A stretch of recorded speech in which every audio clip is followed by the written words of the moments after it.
The Cowboys nation is buzzing, and honestly, it feels like we're on the edge of a major announcement. The search for the new defensive coordinator has reached a point where the rumors aren't just noise anymore. They're starting to feel like something real. There's talk of a third in-person interview happening today. And even though the details are still a bit unclear, the overall vibe is that the Cowboys are closing in on a decision. The biggest thing to keep in mind is that this hire is coming soon. We're not talking months here. We're talking within a week, or at least by the end of next week. We should have a clear idea of who the Cowboys are leaning toward.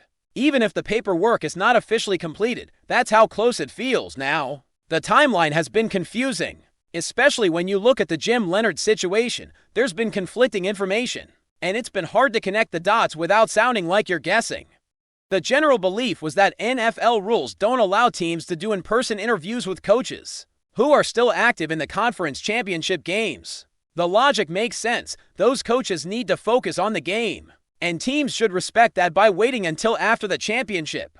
But then you see reports suggesting the timeline might be more flexible than we thought. According to some sources, teams can talk to coordinator candidates up until Saturday. But there are limits. If those candidates are involved in the AFC Championship prep, so the whole thing becomes a little more complicated. And suddenly the question isn't just who will the Cowboys hire, but also when did the rules actually allow these interviews to happen? If that flexibility is real, then it opens up a bunch of questions. Why hasn't Jim Leonard been interviewed yet? If the Cowboys are genuinely interested and he's still in the mix, why wasn't there an in-person meeting earlier in the week? Normally, when a coach is being seriously considered for a job, the interviews start getting reported pretty quickly, unless the team is trying to keep things private, but even then, you'd expect at least some hints. The fact that there has been no sign of an interview with Leonard this week is interesting. Meanwhile, multiple Cowboys insiders and national voices are still saying the Cowboys have interest. When multiple credible sources are saying the same thing, it's hard to dismiss it as coincidence. That means there's likely something real behind the rumors, even if we haven't seen it play out publicly yet. So what's the logical explanation? There are really two possibilities. Either the reports are wrong and the Cowboys and Leonard are not actually aligned, or Leonard chose not to do the interview this week, and honestly, the second option makes a lot of sense.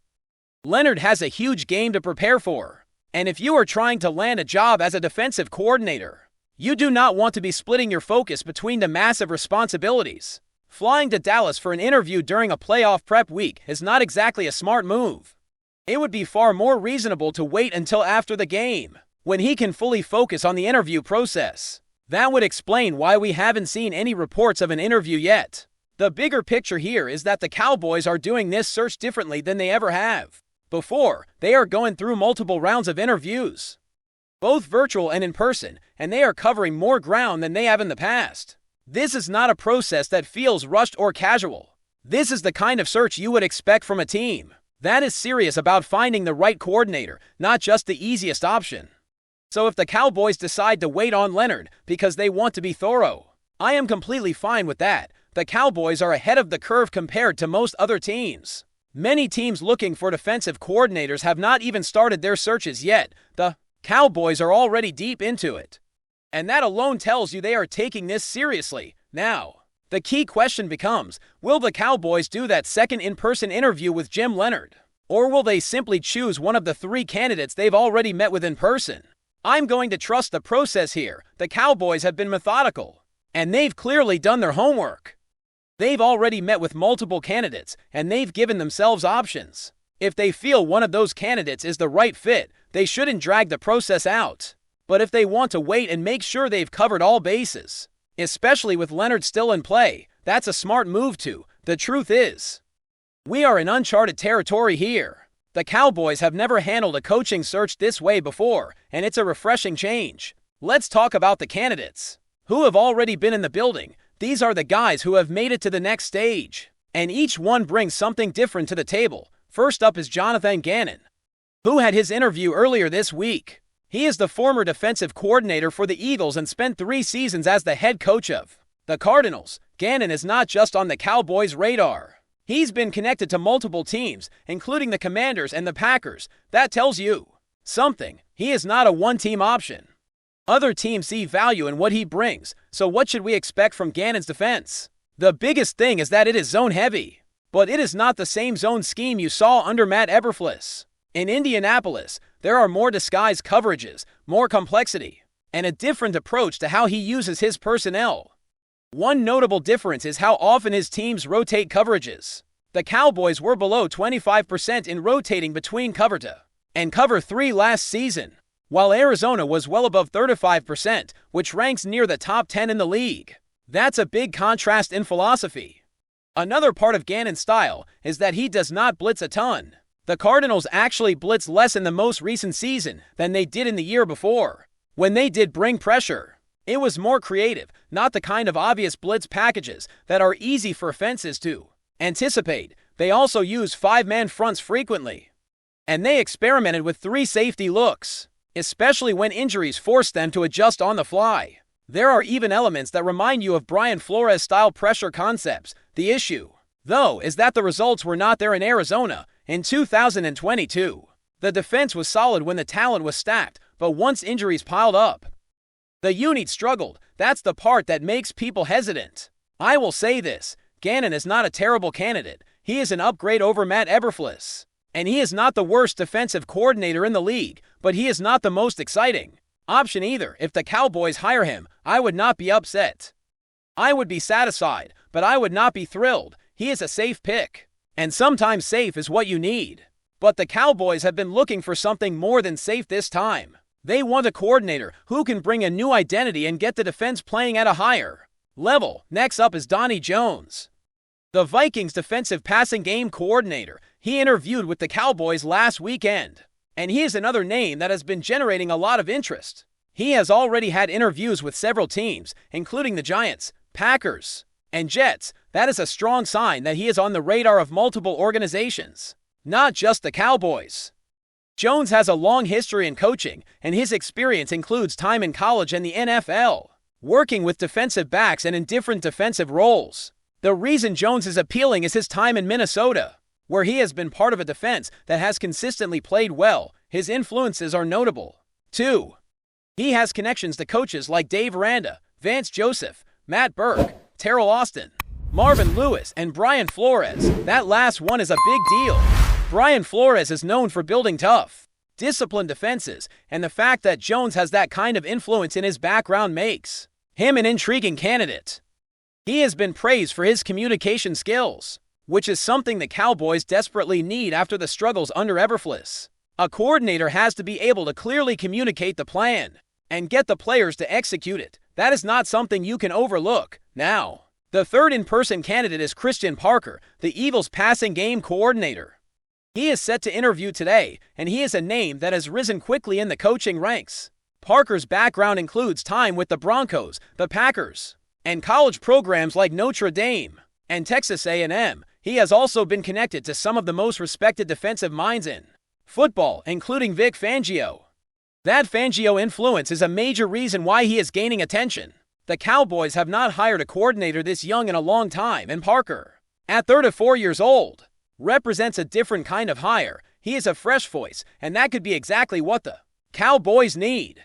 Parker's rise is interesting because it shows how quickly a coach can climb the ranks when he has the right connections and the right success. The Packers and Cowboys have already requested interviews with him, and as more defensive coordinator jobs open up, you can expect more teams to show interest. The big question is how the interview goes.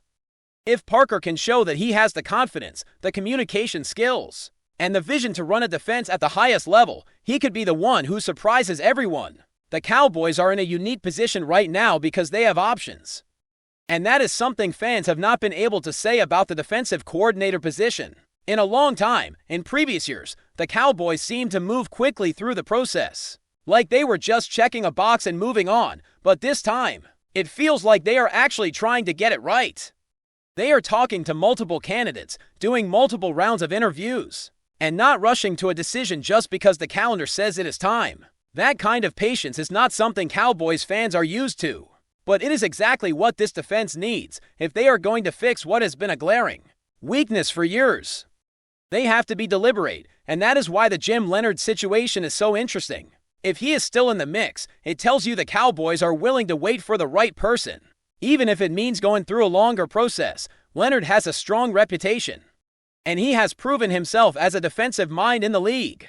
The question is whether the Cowboys believe he is the right fit for this team and this roster.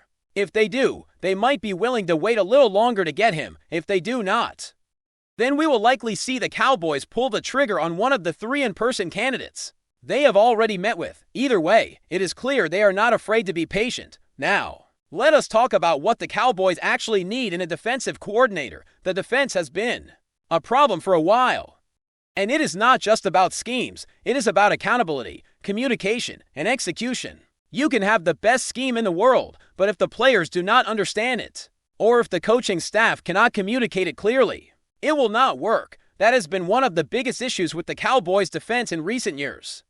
They have talent, but they have not been able to consistently get the best out of it. The coordinator needs to be a teacher, a leader, and a strategist all in one. They need to be able to simplify things when necessary, but also bring enough complexity to keep offenses guessing. The Cowboys also need someone who can adjust in game.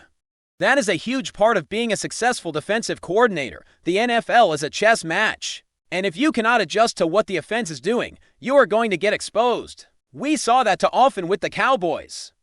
They would get beaten by the same looks over and over again because they were not making the necessary changes. The next coordinator has to be able to identify what the offense is doing and respond quickly. That requires preparation, communication, and a willingness to adapt. It is not enough to have a good plan on paper. You have to be able to execute it on the field. Another factor to consider is how the coordinator fits with Mike McCarthy. McCarthy has his own philosophy, and he is not going to hire someone who is completely opposed to it. The coordinator has to be able to work within the framework of the head coach's vision, while still bringing their own identity. That balance is critical. If the coordinator is too rigid or too different, it can create friction. On the other hand, if the coordinator is too passive, the defense will not improve. The ideal candidate is someone who can align with McCarthy's approach, but still push the defense in a new direction. That is a tough balance to strike, but it is what the Cowboys need. Before we roll on, subscribe to Cowboys Wire News, drop a like, and turn on the bell. Your support keeps the Dallas Cowboys updates coming. Tell us what you think in the comments. Whispers around the league suggest that a quiet storm may be forming in Dallas, one that could shake the Cowboys' hierarchy far beyond the field. According to locker room chatter and front office speculation, Dak Prescott has delivered a stark message behind closed doors. If a certain high-profile figure arrives in town, his own future with the franchise would be in serious doubt. The tone of the rumor is not one of casual frustration, but of an ultimatum that has caught the attention of agents, executives, and rival teams alike. Those familiar with the situation describe Prescott as calm but resolute, a leader who believes stability at the most important position is essential for sustained success. The unnamed potential rival is believed to be a marquee name, the kind of acquisition that would instantly dominate headlines and shift the balance of power within the locker room. While no official talks have been acknowledged, the mere possibility appears to have triggered unease from a quarterback who has long viewed Dallas as his home and his responsibility around the Cowboys' facilities. The speculation has fueled debates about loyalty and leverage. Prescott's camp is said to view the rumored move as a vote of no confidence, a signal that the organization might be preparing for a dramatic change under center. For a player who has weathered criticism, injuries, and immense expectations, the idea of being overshadowed or replaced by a splashy newcomer reportedly crosses a line. Team officials, for their part, remain publicly silent, but insiders hint at a delicate balancing act. On one side stands a proven leader who commands respect in the huddle and the community. On the other, the allure of a bold move that could redefine the franchise's image. The tension between ambition and continuity has rarely felt so palpable. Whether the ultimatum is a negotiating tactic or a genuine breaking point remains unclear.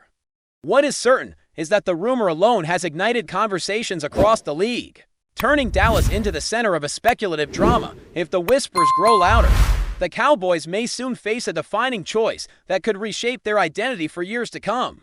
That's a wrap from Cowboys Wire News. For breaking Cowboys updates, subscribe, drop a like, and turn on the bell. Tell us your take in the comments.